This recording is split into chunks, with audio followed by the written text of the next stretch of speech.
Hello friend, this is Sujata. Welcome to speed education. Friends, हम idioms and phrases कर रहे हैं और कुछ इंपॉर्टेंट इडियम्स हैं जो आपके लिए एग्जाम के लिए बहुत ज़्यादा इंपॉर्टेंट है और मोस्ट रिपीटेड है। स्टार्ट करते हैं क्लास को बिना किसी देरी के।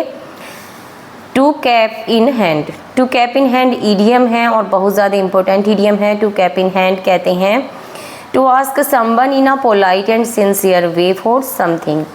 किसी चीज़ के लिए किसी से पोलाइटली और सिंसियरली तरीके से बात करना। जब हम किसी के पैरों में गिर जाते हैं या गिड़गिड़ाते हैं, एकदम पोलाइट वे में बात करते हैं, सिंसियर उसके वफादार बन के बात करते हैं।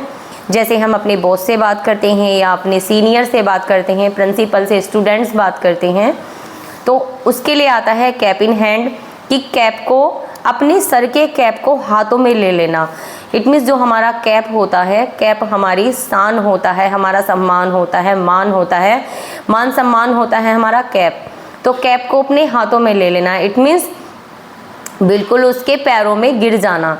किसी व्यक्ति के पैरों में गिर जाना, गिड़गिड़ाने के लिए आता है cap in hand. I hope आपको समझ में आ गया होगा। मैंने बहुत अच्छे से समझाने का प्रयास किया है आपको कि कैप इन हैंड कहते हैं जब कैप को आप हाथ में ले लेंगे तो इट मीन्स आप उसके पैरों में गिर जाएंगे, आप गिड़गिड़ाएंगे किसी बात के लिए, तो इसका मीनिंग होता है गिड़गिड़ाना, पैरों में गिर जाना, एकदम पोलाइट और सिंसियर बन जाना। ओके, किसी भी काम को लेकर। तो एग्जाम्पल देख लेते हैं। The students talk to the principal cap in hand. The students talk to the principal cap in hand कि स्टूडेंट्स ने प्रिंसिपल से,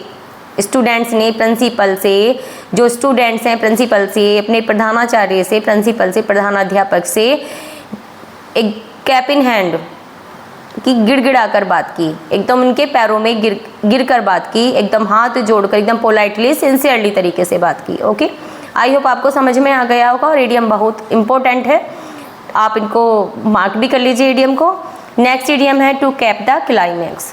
टू कैप द क्लाइमैक्स का मीनिंग होता है to cross the highest point. Highest point कहते हैं जब एकदम हाईएस्ट पॉइंट होता है, उच्चतम बिंदु को पार कर जाना। जो हाईएस्ट पॉइंट है, चरमोत्कर्ष को बोलते हैं हिंदी में कि चरमोत्कर्ष को पार कर जाना, उच्चतम बिंदु को पार कर जाना। To cap the climax, cap को क्लाइमैक्स पर पहुंचा देना। बिल्कुल, कैप क्लाइमैक्स होता है last point, highest point. Okay, her innocence has really capped the climax. Her innocence has really capped the climax. उसकी मासूमियत, इनोसेंस कहते हैं जब कोई बहुत मासूम होता है, निर्दोष होता है, उसके लिए आता है इनोसेंस। उसकी मासूमियत वास्तव में उच्चतम बिंदु को पार कर गई। उसकी जो मासूमियत है उच्चतम बिंदु को पार करने वाली है। ओके, आई होप आपको ये इडियम भी अच्छे से समझ में आ गया होगा। नेक्स्ट इडियम पर मूव करते हैं। The carrot and the stick, बहुत ज़्यादा इंपॉर्टेंट इडियम है, डबल स्टार बना लीजिए इडियम पर।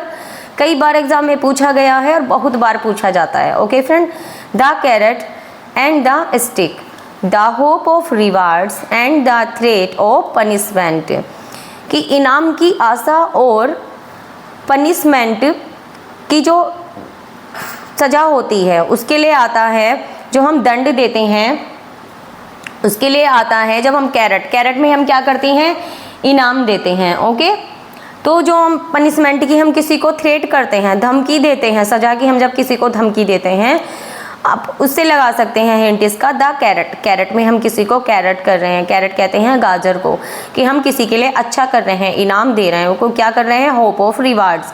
और स्टिक किसके लिए यूज़ करते हैं, सज़ा के लिए यूज़ करते हैं। तो आप इस तरह से वर्ड को रिलेट करेंगे तो याद रहेगा माइंड में, द होप ऑफ रिवार्ड्स, इनाम की आशा और सज़ा की धमकी। ओके, तो एग्जाम्पल देख लेते हैं। A criminal is always ready for the carrot and the stick. Criminal जो अपराधी होता है हमेशा रेडी रहता है for the carrot and the stick.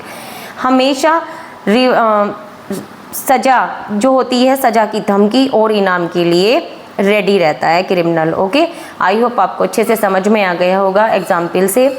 Next idiom है rolling in cash. Rolling in cash का मीनिंग होता है have a large quantity of cash या मनी, कि बड़ी संख्या में, बड़ी क्वांटिटी में मनी रखना।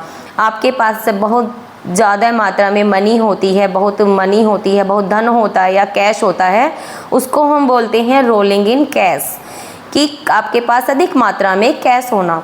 Now a days he is rolling in cash, इन दिनों उसके पास लार्ज क्वांटिटी है कैश की। ओके, उसके इन दिनों उसके पास ज़्यादा मात्रा में कैश है, ज़्यादा मात्रा में धन है। ओके, आई होप आपको समझ में आ गया होगा ये इडियम भी। नेक्स्ट इडियम है आ कैट्स पा। बहुत ज़्यादा इम्पोर्टेंट इडियम है कैट्स पा। बहुत, ये जो इडियम है बहुत ज़्यादा इम्पोर्टेंट है। ओके फ्रेंड्स, तो कैट्स पा का मीनिंग होता है दूसरों के हाथ की कठपुतली होना। A person who is used as a tool by another. दूसरों के हाथों की कठपुतली होने के लिए आता है कैट्स पा। ओके, बहुत ज़्यादा इंपॉर्टेंट है, डबल स्टार बना लीजिए इडियम पर। सी इज़ अ कैट्स पा ऑफ हर बॉस। वह अपने बॉस के हाथ की कठपुतली है। सी इज़ अ कैट्स पा ऑफ हर बॉस। वह अपने बॉस के हाथ की कठपुतली है। आई होप आपको सभी इडियम्स अच्छे से समझ में आ गए होंगे। फ्रेंड्स, सभी इडियम्स बहुत ज़्यादा इंपॉर्टेंट है, इनको नोट डाउन जरूर करिएगा अपनी नोटबुक में, इग्नोर नहीं करना है। बहुत ज़्यादा इंपॉर्टेंट है, very very important this is idiom. Okay, आपके अपकमिंग एग्जाम के लिए बहुत ज़्यादा इंपॉर्टेंट है। और वीडियो को लाइक करना ना भूलें फ्रेंड, लाइक ज़रूर करें। और जिन्होंने अभी तक चैनल सब्सक्राइब नहीं किया है वो चैनल को भी सब्सक्राइब कर लें, साथ में बेल आइकन को भी प्रेस करें, जिससे सभी नोटिफिकेशन आपको टाइम पर मिलती रहे। ओके फ्रेंड्स, नेक्स्ट क्लास में मिलते हैं न्यू वर्ड्स के साथ। खुश रहें, मस्त रहें और ऐसे ही आगे बढ़ते रहें friends. Thanks for watching, take care, bye bye.